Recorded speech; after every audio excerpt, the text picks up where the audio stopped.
Well, a team that did make a trade, the Orlando Magic, acquired Serge Ibaka in a multiplayer draft day trade with the OKC Thunder.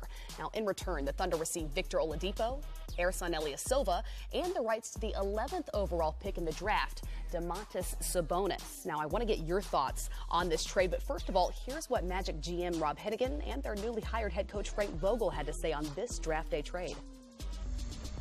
In Serge's case, he's, entering the prime of his career. And he can protect the rim, and he can rebound, and he can stretch the floor. So we feel like he's a really good fit. I don't know what you'd have to add to that, Coach. But. Yeah, well, the defense that we played in Indiana, that we hope to bring that mindset here to Orlando is predicated on having a guy like Serge Ibaka, that can protect the rim and be an elite shot blocker.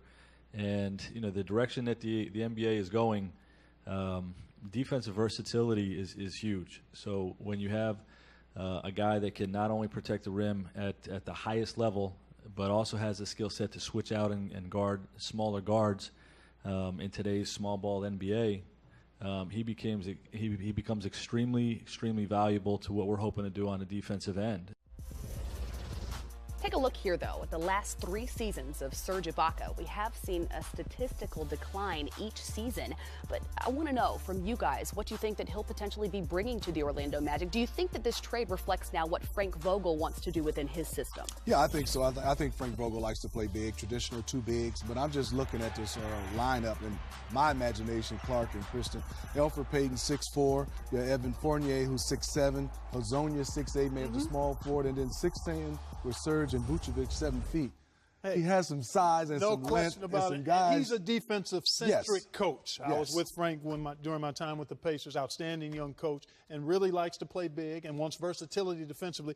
It's interesting. It'll be interesting to see. People feel like Serge Ibaka forgot how to be a defender. He didn't. His role changed. And what was required from him in Oklahoma City was different. So those numbers went down a little bit. But it's not like he can't revisit that menacing shot-blocking presence that he was. And I think that's what they're going to get from him now in this role, because he'll be looked at as the linchpin of who they can become defensively. And for a young veteran player, I think that's something that he'll thrive in. And Clark, you play that power forward position. You talk about his shot blocking. And I look at as guards, you don't want them to get to the second line of defense. And you got Payton, Fournier, and Hezonja with that length. Oh, yeah. You got to get there first, and then you got some 7-footer and 6'10" guy. This is a pretty good matchup and lineup for Frank Vogel.